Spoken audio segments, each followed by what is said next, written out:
Hello, I'm Mary Murphy, the Superintendent of the Marlborough Public Schools. And I'm RJ Skaza, the Assistant Superintendent of Teaching and Learning. And we are welcoming you all to our second episode of Superintendent's Corner. Thank you for watching. This episode, we wanted to talk about some of our supports that we have in school for the social and emotional needs of our students. And so we brought some experts to come and just have a conversation with us. First I'd like to introduce Karen Rivera. Could you tell us how long you've worked in Marlborough Public Schools and what your role is? I'm the school adjustment counselor at Kayla Elementary School, and I've been working for Marlborough Public Schools for 15 years. Yeah. And Lindsay Castro? I am also a school adjustment counselor at the Kayla Elementary School, and I think it's been around 8 years that I've been in Marlborough. And Michelle Smith-Packett? I am one of the school adjustment counselors at Marlborough High School, and I've worked here for about 10 years. I had filled in 2 years prior for a long-term sub position. Thank you. Many in the community might not know what a school adjustment counselor does. How would you describe your job? And as I said, this is a conversation, so I don't know who wants to start and who wants to jump in, but please feel free. Well, if your children come home and say, "Oh, I spoke to the feelings teacher," that's us. We're both feelings teachers.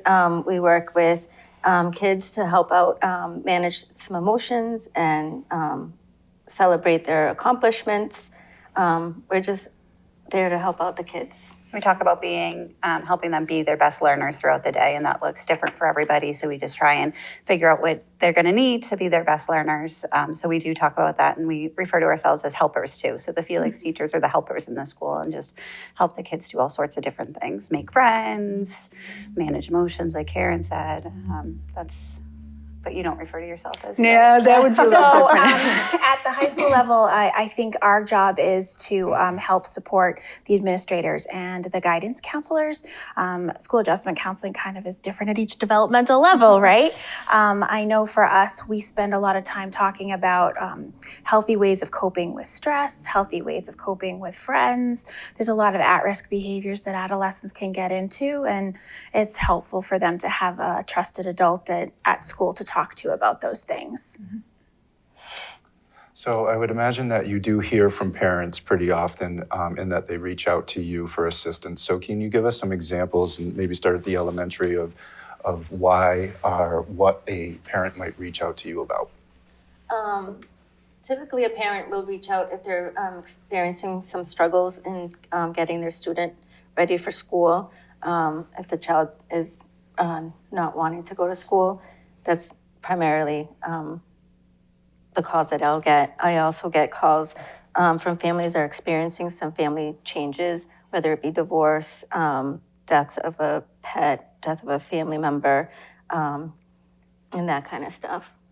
And we get calls too when families need certain things or need access to things, or if kids are struggling, like Karen said, coming to school or with academic pieces and just looking for guidance around what they can do to support their kids at home. At the high school, it's predominantly students referring themselves or referring a friend. I think our other biggest referral source are teachers when they notice behavior changes or academic changes. And that's when we introduce ourselves to the students and try and see what the family needs or what that student needs for support. Sometimes we refer out for counseling, or sometimes we refer to the child's or student's pediatrician to see if there's anything else going on so that we can best support the academic and social development of our students. And we do a lot of that too. And I think for us at the elementary level, sometimes it's, kids coming to school for the first time, and we might be the first people that are sharing with parents that, their child might need to see their pediatrician to follow up on some of these things too. So there's a lot of back and forth with parents and helping support kind of those conversations and those pieces, especially if it's a kid who might be referred for special ed or something like that. And the parents, it's their first experience in public school, so they don't know what that stuff. So helping support through all that. I think it's hard to nail down what we do as school adjustment counselors because it's so varied.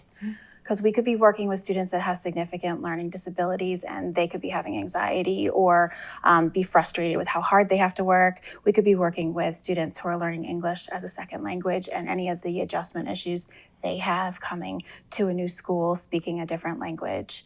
There are just so many varied reasons that we would be involved in supporting students.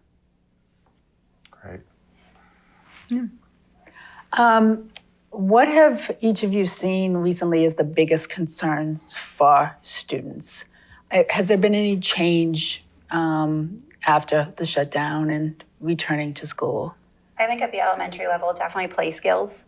And play is so important to learning how to manage your own behavior. And so kids just, our kindergarten kids right now, they've never played in group settings probably because of the pandemic and things like that. So I would definitely say kids' play skills have really, and it's bringing them outside to recess and being in large groups of kids is new. And so that's definitely been a big challenge for them, I would say. And just family stressors are still a big thing that are, when parents are stressed, it shows up on the kids. And so I think that's still been challenging, at least at our level. I think at the high school level, I think some students have forgotten what the routines and traditions are of a high school. And I think the isolation hasn't helped them with their social skills either. I think we've been really struggling helping kids identify bullying or identifying how to be a good friend, respecting adults. We're trying really hard to help them re-enter and feel comfortable, but we've seen a large jump in numbers around anxiety, avoidance behaviors, depression, isolation. It's been a challenge.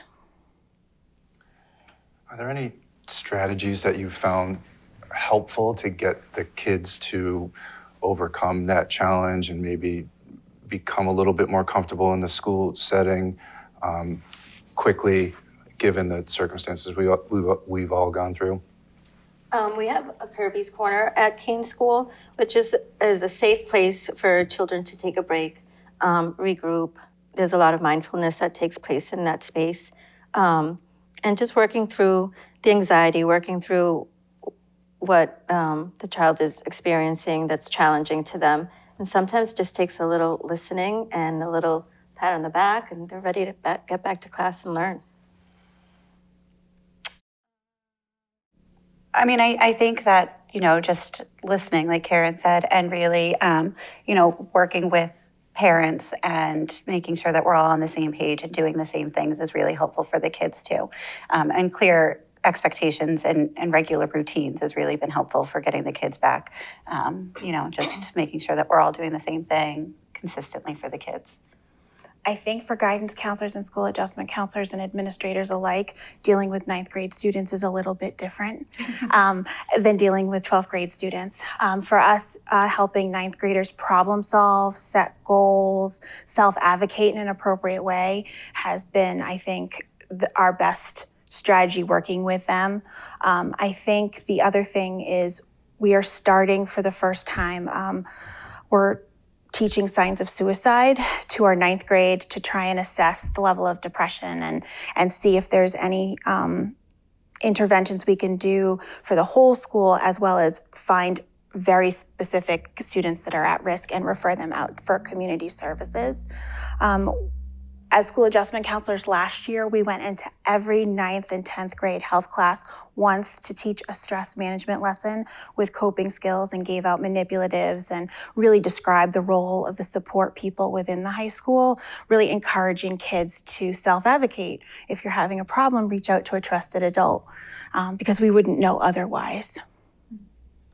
And as far as teachers and the supports that they're providing in the classroom may be a little less traditional than years past. There might be more focus on social emotional learning and the curriculum. So starting at the elementary, what are teachers doing that's maybe a little different when it comes to supporting social emotional needs?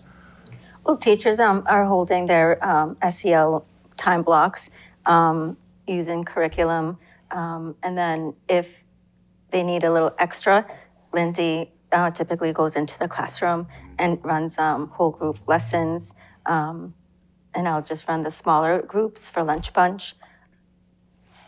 And I think the teachers, a lot of the teachers have calm down spots in the back of the classroom where kids can go take breaks, regroup without having to without missing being in the classroom or anything like that. And I think teachers are really cognizant that some of the kids' learning is different and so, drawing at your desk is okay and all of those things. And everybody just gets what they need. And it might not be the same across the classroom, but, I think the teachers have been really flexible in recognizing that too. It's great that you partner with the teachers and you go into the classrooms or you take the kids for a lunch session. How about at the high school?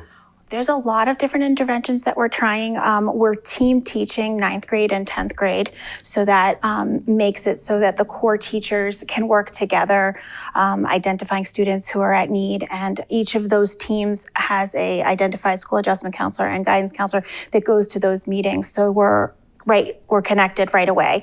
And then those students that of concern are brought to our house meetings. There's an administrator for grades 9 and 11 and an administrator for 10 and 12. And we meet regularly. I think it's once every 2 weeks to talk about students who are in academic or social need.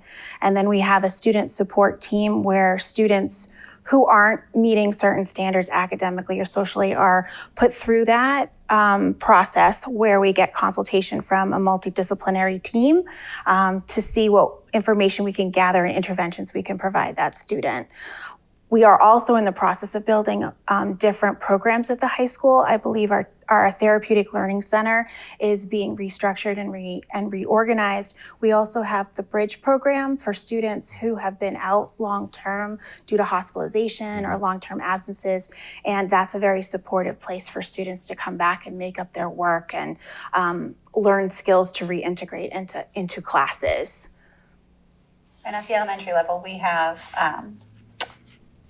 weekly meetings with the administrators to talk about kids that might be at risk or that, things might be coming up and things like that. So we have a similar system at the elementary level too. And we have consult time where teachers can sign up and come and meet with us in the school psych and, just bounce ideas off of each other and make sure that everyone's feeling supported. So we have the similar systems.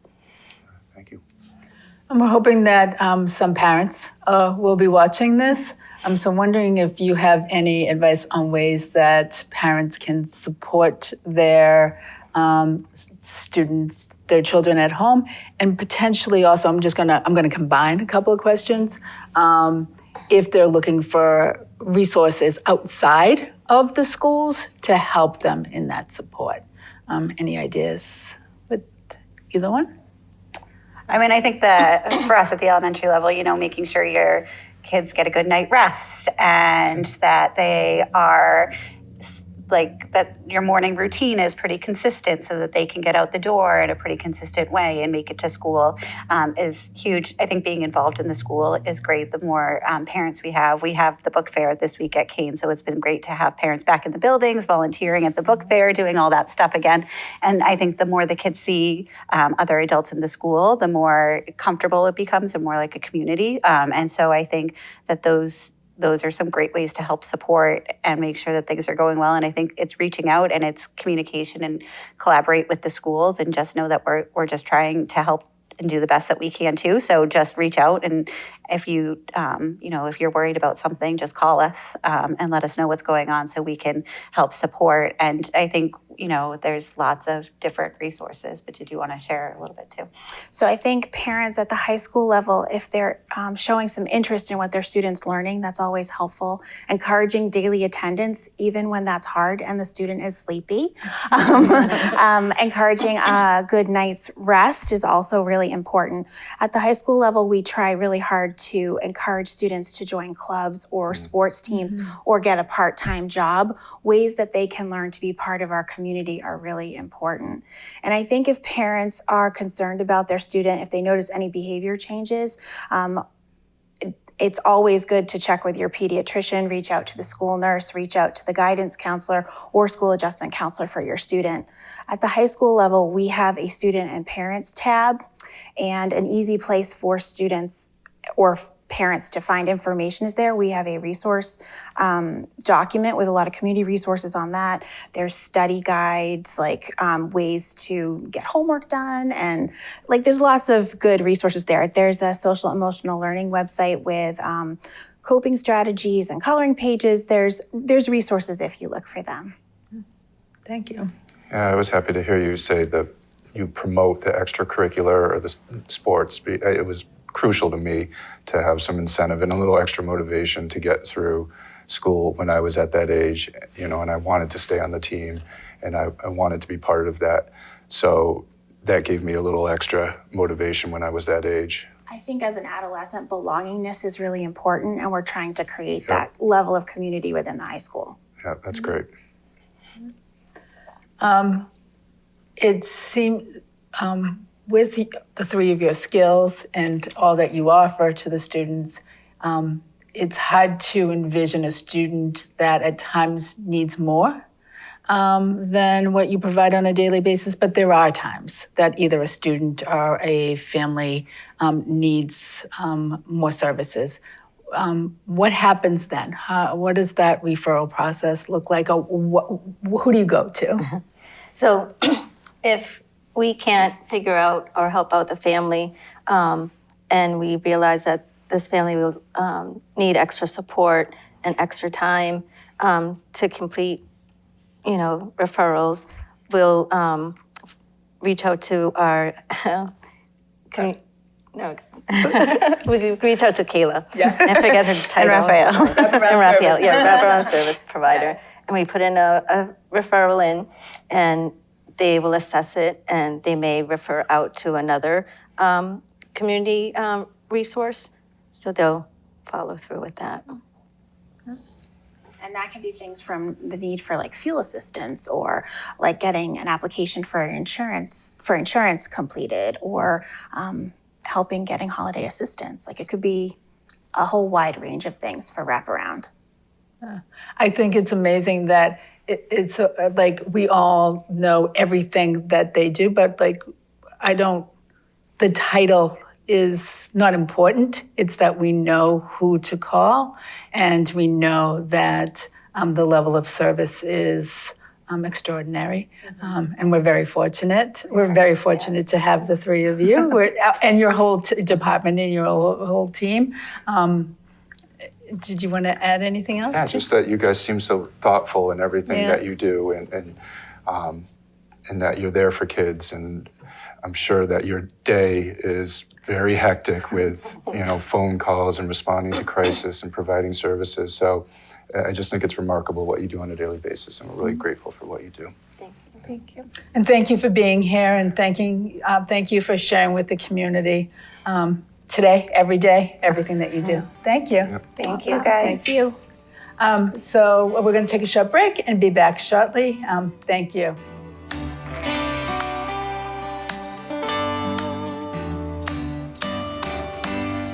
Hi, and we're back. For this segment, we are here with Kayla Flaherty-Dawson, who is our wraparound service provider. So can you tell us how long you've worked for MPS in your current role?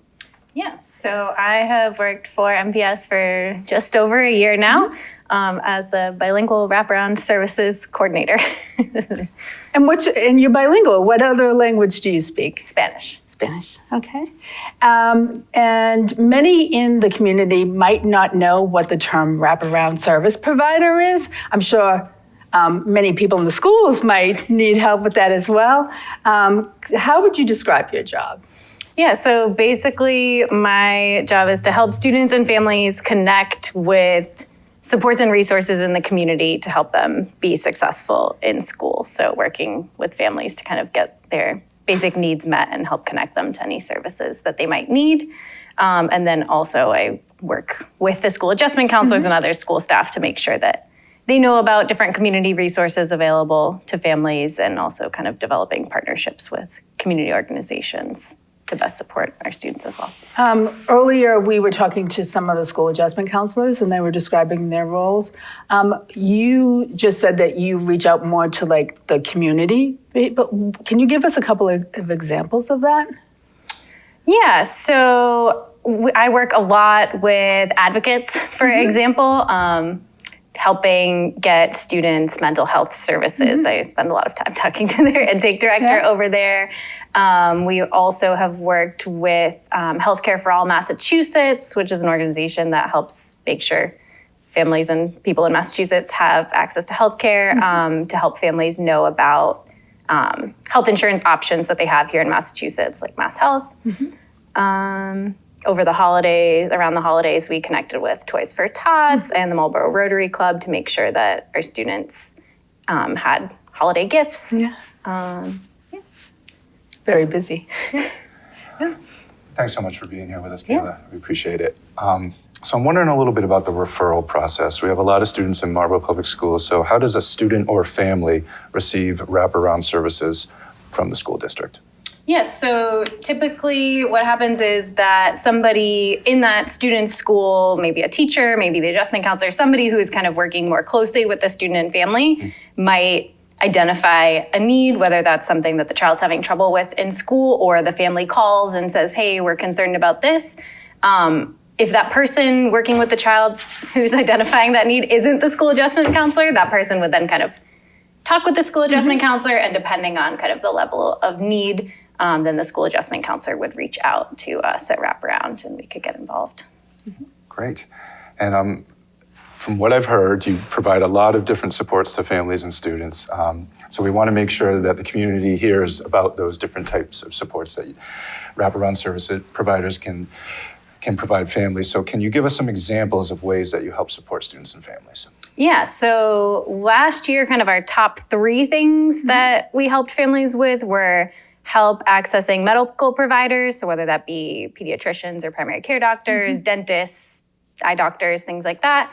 That was our number 1 kind of need that we saw that we helped with. And then helping students access mental health care. And then the third one was helping students access health insurance. So a lot of healthcare related needs is what we're seeing. But we also do help families get like food and clothing if they need it.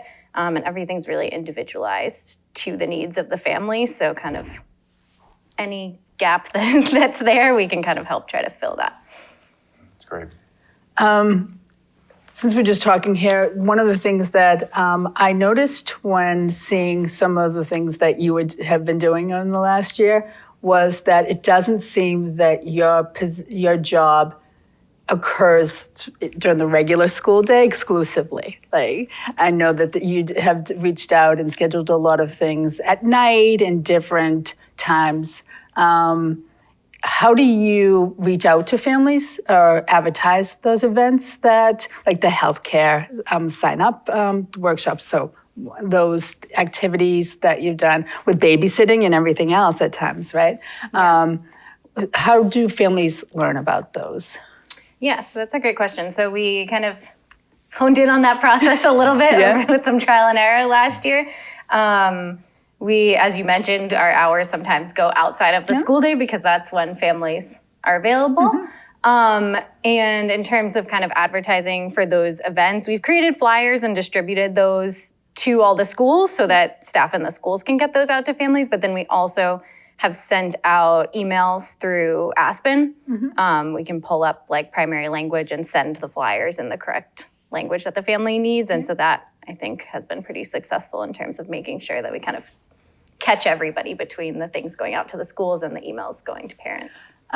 Also, when we started, you had mentioned that you are bilingual and you speak Spanish. What happens if there's a Portuguese speaking family as well? So we also have Rafael, who's our other wraparound provider, and he speaks Portuguese. Okay. So all right. So those families go to him. yes, thank you for that. Yeah. What have you seen recently as the biggest concern for our students? I mean, access to healthcare and mental health care, I think, continues to be a pretty big concern. And there's also just kind of a coinciding lack of mental health care providers kind of nationwide. And so that's definitely something I feel like we're seeing is that there's a lot of need for mental health. And there are services, but there's a lot of wait lists as well. You had mentioned before your partnership that you do a lot of work with advocates, and you've been trying to, I know that at times even having that partnership access or be able to service some students when needed in school is something that you help? Yeah. So there's a grant program that Advocates has to provide some counseling in the school because, as you can imagine, that 3 p.m. and later block of time where every student who's in school and needs counseling is trying to get an appointment is tough. They do have counselors who are able to come into the schools and meet with students during the day, during like non-academic periods. And so I kind of help coordinate that piece a bit as well. Are there any specific locations in the city where parents can go to access resources that you've described? Yeah, so the food pantry that's run by United Way, the Marlborough Community Cupboard that's just down the road on Main Street, is a great place for families to go. And the SMOC has a family resource center that's housed right in the same building where they can help families with a variety of needs and apply for benefits and things like that. So that is one place where families can kind of, a little bit of a one-stop shop where families could go. For families that can get there, in Framingham, the Wayside Family Resource Center is also a really great option for families. Again, they kind of can provide a wide range of information and resources to families. And then, the pediatrician is always a great place to go to if you have concerns about your child and their development or behavior. Do you have any advice for parents on, I know that we've been focusing a lot on supports that we put into schools and ways that the schools are trying to support families. Do you have any specific advice for parents on how they can support their children at home? A lot of that, of course, is going to depend on the individual situation, but kind of in general, one thing I recommend is kind of be talking to your kid about school and about how they're feeling and kind of model those conversations about emotions for your kids so that they know that that's an okay topic to talk to you about. And if they have challenges, then you're a person they can come to talk about that. And then the other thing is just kind of that whole, put your own oxygen mask on first before you help someone else. Make sure that you're taking care of yourself as well, because you're not going to be able to best support your child if your needs aren't getting met either. Thank you. Well, thank you so much for joining us, Kayla. We really appreciate it. I don't know if there's anything else that you want to share with the community that we maybe didn't cover, but I think you covered a lot. So we think it's great to have you with Marlborough Public Schools, you and Raphael, and it's a great service that you're providing to families. So thank you very much. Thank you. Thank you for everything you do. Thank you. And thank you for watching this episode of Superintendent's Corner. We hope it went better than our first episode, and we are committed to improving, and we'll see you next month.